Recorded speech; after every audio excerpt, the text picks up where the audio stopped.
Harry, thanks for joining us. How you guys doing today? Thanks for having me.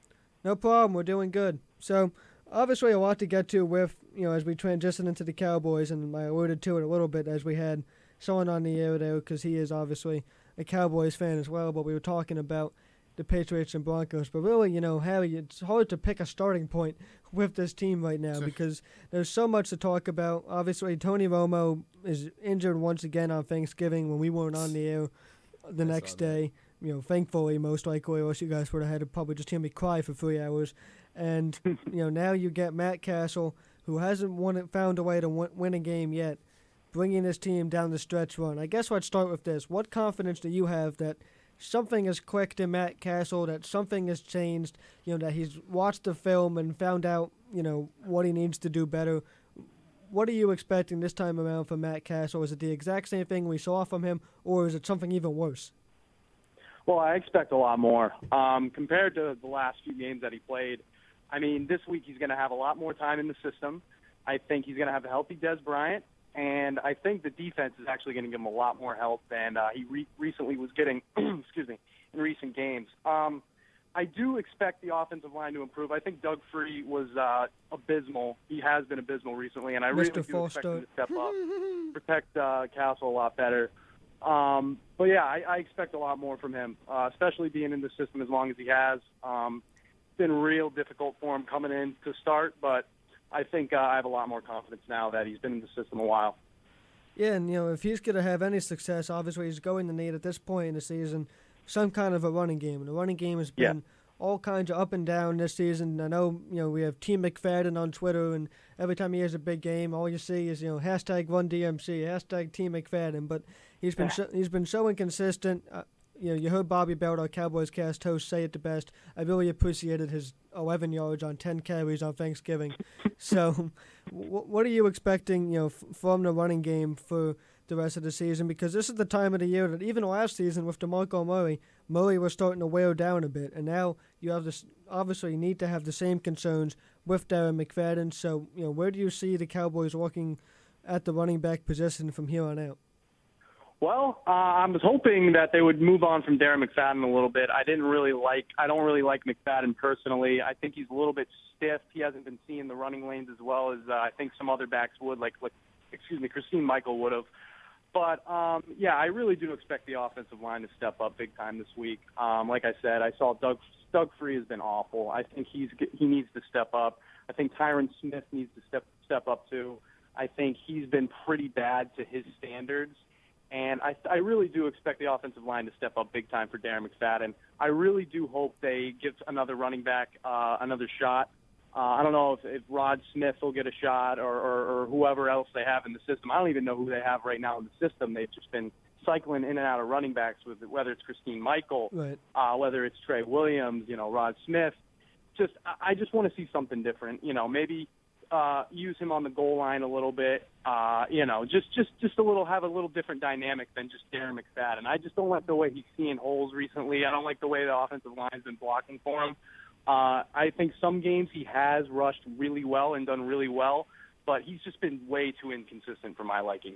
Yeah, absolutely. He has not, been able to find that consistency. He's had a couple over 100-yard games, and he'll follow it up with, a game where the vision isn't there and he's missing holes, and it's been something that we've seen from him pretty much this entire season. You mentioned a couple guys there along the offensive line, and that kind of leads to my next point, because one guy who's also adds to that offensive line, who's now ready to play by all reports, is the Cowboys' third-round pick in Chaz Green, the offensive lineman out of Florida. And, I don't get too much into the X's and O's as far as the offensive line, but from what I've heard about and read about with Chaz Green, he was the swing tackle of the future, and he's the mobile offensive lineman, and he can fill in for free, or he can play on the other side if you need him.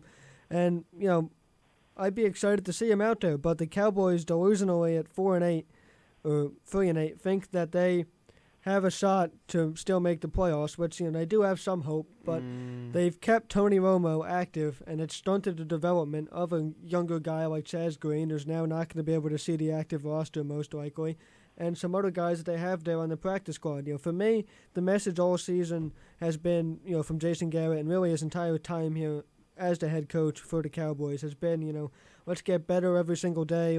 I want my players to work hard, just all the cliched things that you hear from football coaches, but he actually applied them, let's get better. I want hardworking guys. Let's develop, let's see what we have. We're never out of this thing. But when you have a team that's keeping a aging quarterback active at 3-8 because he might be able to come in a NFC Championship game or something, and it's stunting the development of younger players that we need to see what we have. Don't you think that's an issue? Oh, yeah, I really do. I think they need to start developing some of their other guys. I think Chaz Green is a physical specimen. I really do. I think, obviously, he's not very experienced yet, but you see guys like Lyle Collins step right in and make an immediate impact. He's just laying people out. It's unbelievable to watch. And to put Tony Romo, to not put him on IR like that, it just shows the confidence that Jason Garrett has in his players right now. And it just goes to show that some of these guys just need to step up. You know what I mean? Like Greg Hardy, he just has not been there. I think he's been very inconsistent as well. You just look all across the both sides of the ball. They just have been inconsistent all around. But for Jason Garrett not to put Tony Romo on IR was definitely interesting. But it just shows the confidence that he has in his guys and his ability to get W's down the stretch for sure. Yeah, and let's get into some of the matchups that we have here on Monday night against the Washington Redskins specifically. And you heard, if you listen to Cowboys Cast, you heard, the guys laughing about the fact that this Washington team, which finds himself in first place, which is the first thing to laugh about, is that they're really relying on Kirk Cousins to win football games for them. And, Kirk Cousins has been pretty good. When you give him time to throw, he can make all of the throws. He has a guy that stretches the field in Deshaun Jackson. So, obviously, that's the first thing that the Cowboys need to focus on with this defensive unit is trying to slow down Kirk Cousins. And, how do you do that? Well, I think the main way is to get this, billion-dollar defensive line, get those guys going. Because if you pressure Kirk Cousins, he'll make some bad mistakes. Greg Hardy has been completely inconsistent and hasn't been able to produce anything. And now he only has his, we're looking at possibly his last 5 games as a Cowboy down the stretch here. Tyrone Crawford's been all right. You can't knock him too much. Obviously, they're still kind of nursing the health for Randy Gregory. DeMarcus Lawrence is still a bum. So there's still just so many issues along this defensive line. I said it on Sean's show yesterday, who you just heard from here on our show, that I do think we're going to see one of the best performances of the season from this Cowboys defense. I don't know specifically why I think that. I just have a certain feeling that this defense is going to play lights out football, but I think that starts with the defensive line. Yeah, I agree. Yeah, I think the defensive line is going to get a lot of pressure, and Mo Claiborne coming back is going to be big for them. I think he's actually been very big for them this whole season, believe it or not. I mean, coming in as a rookie, he hasn't really shown much to be worthy. I think it was a 6th overall pick back in, 2012, or I forget exactly. But he just has been, very inconsistent through the years. But this year he really, really has stepped up, and I really like what I saw from him so far. I think he comes off this injury and has a big game, and I think the defensive line is going to get the Kirk Cousins to throw 3 or more picks come Monday night for sure. Does Byron Jones get his first career interception? Yeah.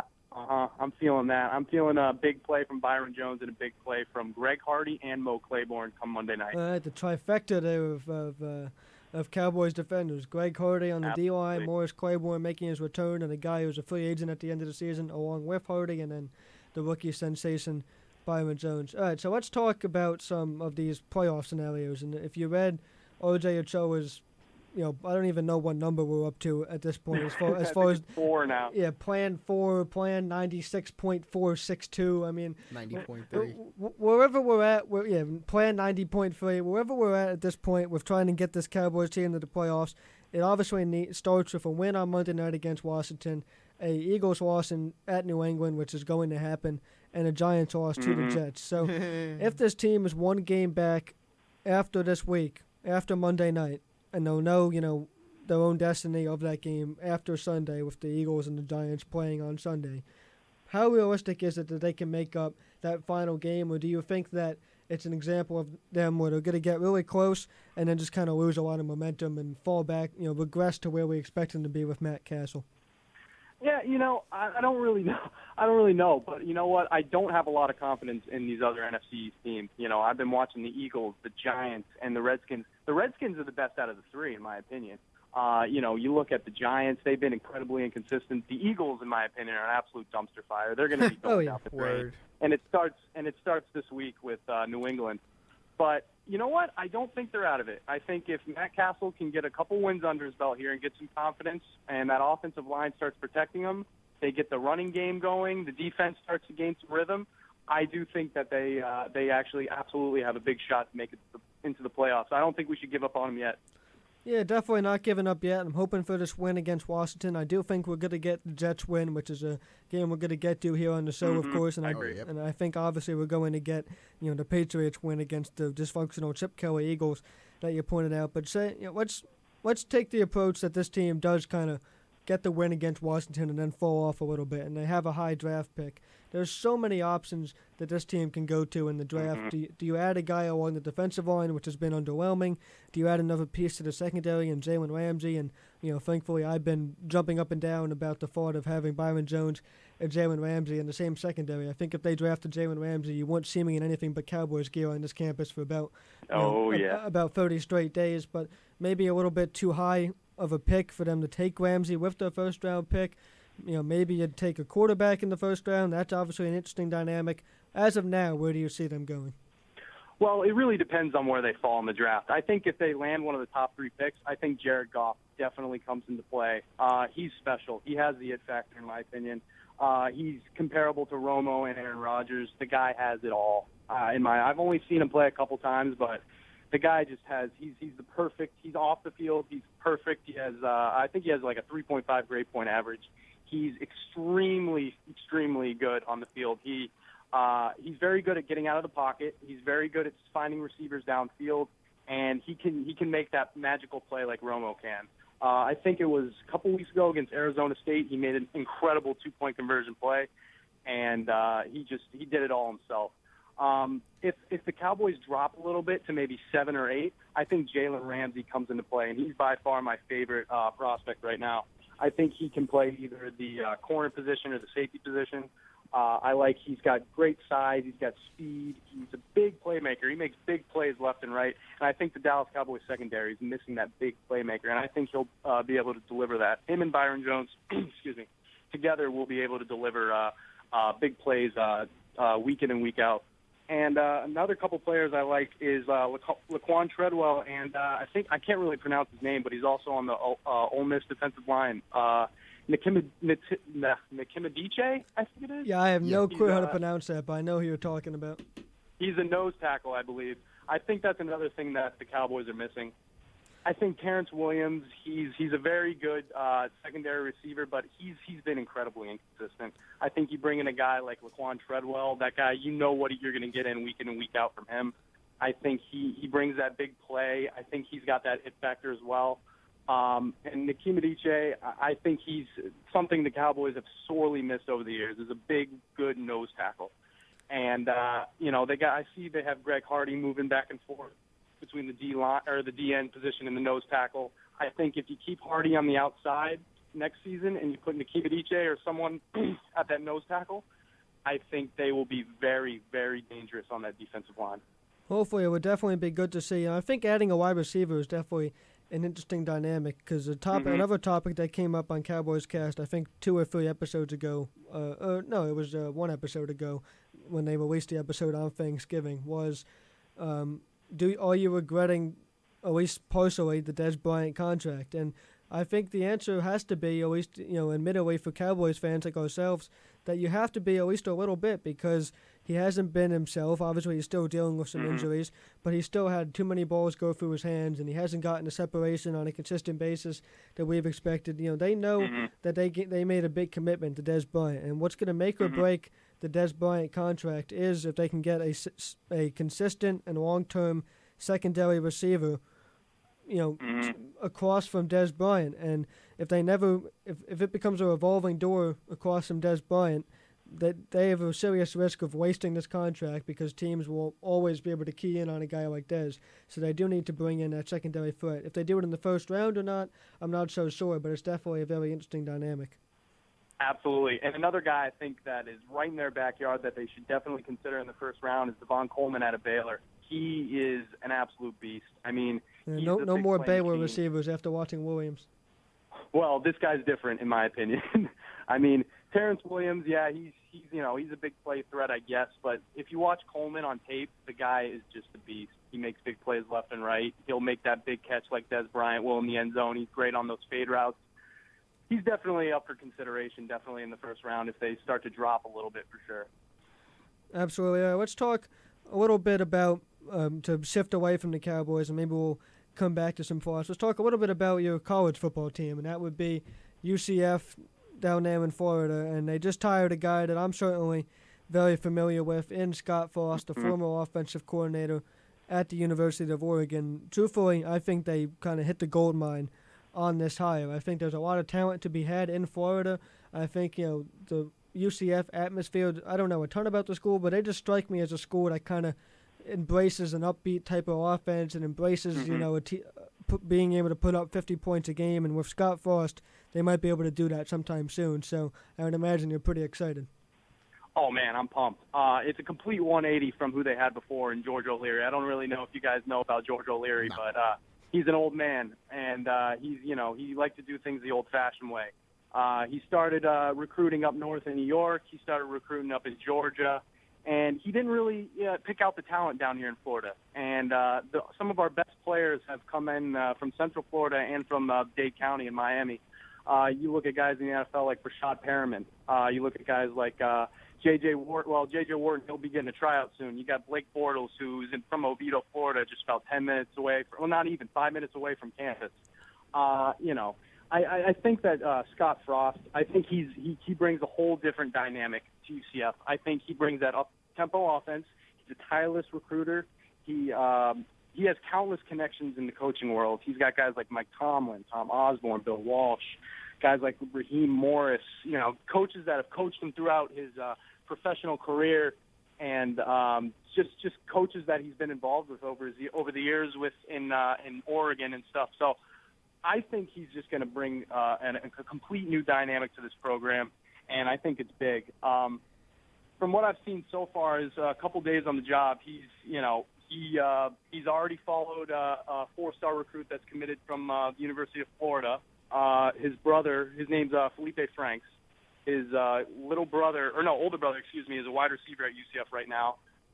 Apparently it's a hard commitment, but I think Scott Frost has a very good chance of flipping him. And his first scholarship offer actually came last night to a four-star running back that is as a hard commitment to the University of Miami. So he's already in making phone calls. He's already in people's houses on day two. So it's exciting to see for sure.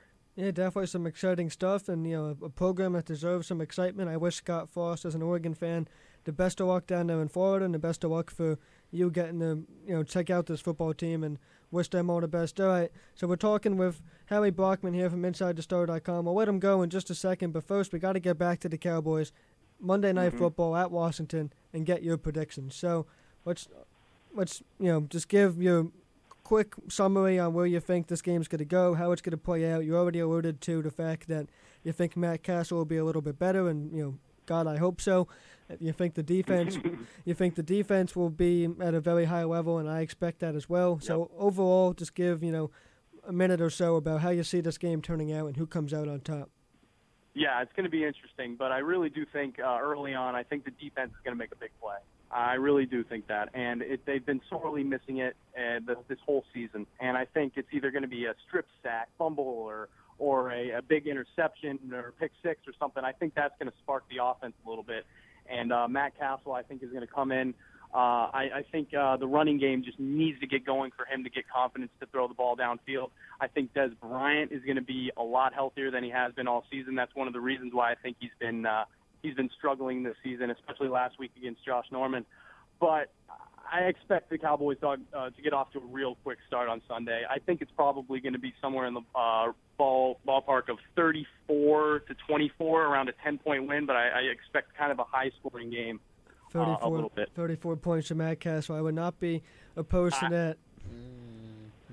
Go ahead. 34 points from Matt Castle, that would certainly be nice, and hopefully the defense can hold the Redskins, to that number and go from there. So one more time, Harry Brockman from InsideTheStar.com, one of our newest members of Cowboys Nation from down there in Florida. Give a shout out, say hey to our friend Mike from Cowboys Nation for us, will you?